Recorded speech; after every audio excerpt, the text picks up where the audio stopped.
नमस्कार। चलिए सीधे मुद्दे पर आते हैं। आज के इस विश्लेषण में हम रोजमर्रा की एक ऐसी बायोलॉजिकल मिस्ट्री को डिकोड करने जा रहे हैं जिसे हम सब ने कभी ना कभी महसूस किया है, और वो है बुखार और दर्द से राहत पाना। शुरुआत एक बहुत ही चौंकाने वाले तथ्य से करते हैं। पैरासिटामोल को दुनिया की सबसे सुरक्षित दवाओं में गिना जाता है ना? लेकिन एक बिल्कुल सुरक्षित बुखार कम करने वाली खुराक और गंभीर लिवर डैमेज, जिसे हेपाटोटॉक्सिसिटी कहते हैं, इसके बीच का अंतर इतना मामूली है कि इसे अक्सर नजरअंदाज कर दिया जाता है।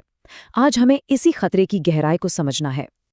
आज की चर्चा में हम शरीर के internal thermostat, paracetamol paradox, toxicity के छिपे हुए जोखिम, सुरक्षित खुराक की गाइडलाइंस और दवा देने के सही तरीकों पर नजर डालेंगे। चलिए सबसे पहले शरीर के इंटरनल थर्मोस्टेट और कोर तापमान को रेगुलेट करने वाले सिस्टम को समझते हैं। सबसे दिलचस्प बात यह है कि हमारे शरीर का तापमान 36 से 37 डिग्री सेल्सियस की बिल्कुल सटीक रेंज में कैसे बना रहता है। असल में हमारे दिमाग का एक हिस्सा, जिसे हाइपोथैलेमस कहते हैं, बिल्कुल एक स्मार्ट थर्मोस्टेट की तरह काम करता है।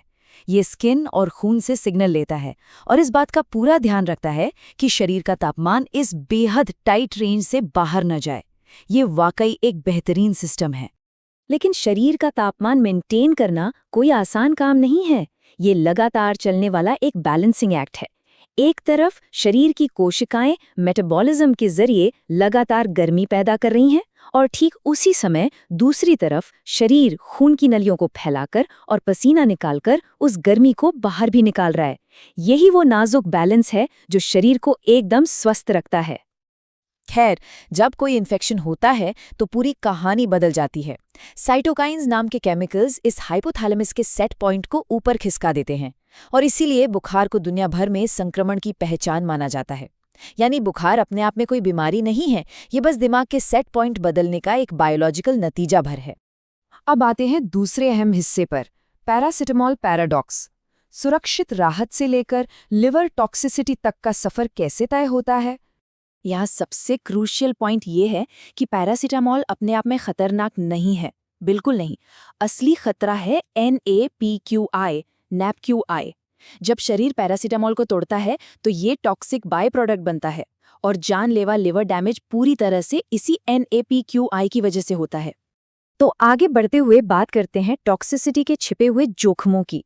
आखिर वो कौन सी स्थितियां हैं जब ये भेद्यता या वल्नरेबिलिटी अचानक से बढ़ जाती है? सबसे पहला और अक्सर अनदेखा किया जाने वाला जोखिम है पिछले 6 से 8 घंटों में ली गई कोई भी खुराक। कई बार ऐसा होता है कि देखभाल करने वाले या खुद मरीज ये भूल जाते हैं कि कुछ ही घंटे पहले पैरासिटामोल ली गई थी, और सच कहें तो अनजाने में होने वाले ओवरडोज का ये एक बहुत बड़ा कारण है। अनजाने में ओवरडोज और कैसे होता है? कई बार लिक्विड दवा की पावर समझने में गलती हो जाती है या बच्चों को बड़ों वाली दवा दे दी जाती है। सबसे आम गलती है सर्दी खांसी की ओवर द काउंटर दवाओं का इस्तेमाल, जिनमें पहले से ही पैरासिटामोल छिपी होती है। एक गोली सिर दर्द के लिए और एक सिरप खांसी के लिए, और जाने अनजाने में डोज डबल हो जाती है।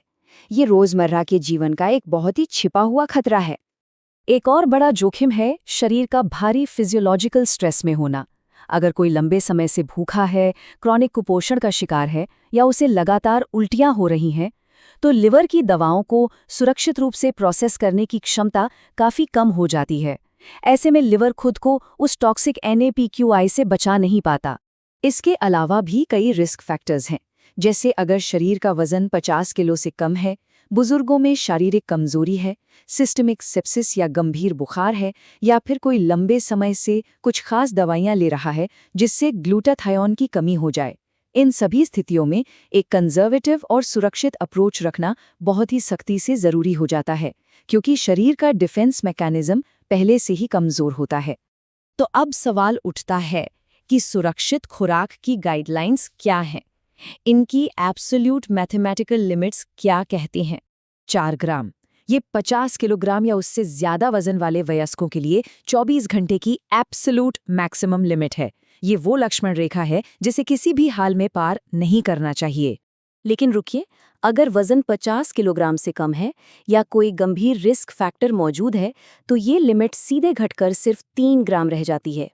ये एक बेहद सख्त और ज़रूरी गार्डरेल है। मान लीजिए किसी को लिक्विड दवा देनी है। इसके लिए एक सटीक फॉर्मूला इस्तेमाल होता है।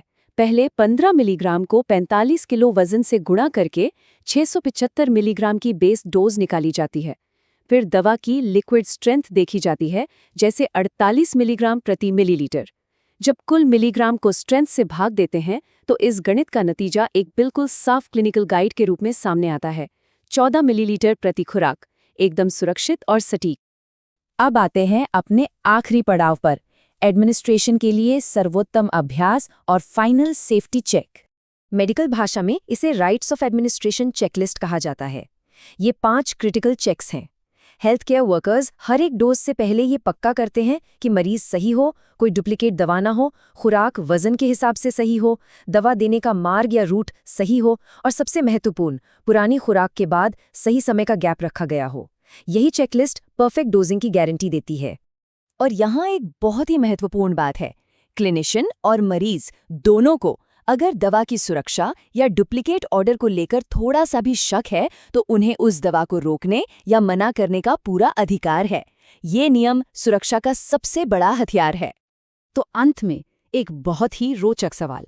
घर के बाथरूम कैबिनेट में पड़ी इन आम दवाओं को अक्सर बहुत ही आसानी से ले लिया जाता है, लेकिन क्या इस रोजमर्रा की सुविधा ने इस बात को छिपा दिया है कि ये दवाइयाँ शरीर के अंदर जाकर कितना गहरा और जटिल असर डालती हैं? अगली बार जब बुखार के लिए कोई गोली निकाली जाए तो इसके पीछे के इस पूरे विज्ञान को जरूर याद किया जाना चाहिए। आज के इस विश्लेषण में बस इतना ही।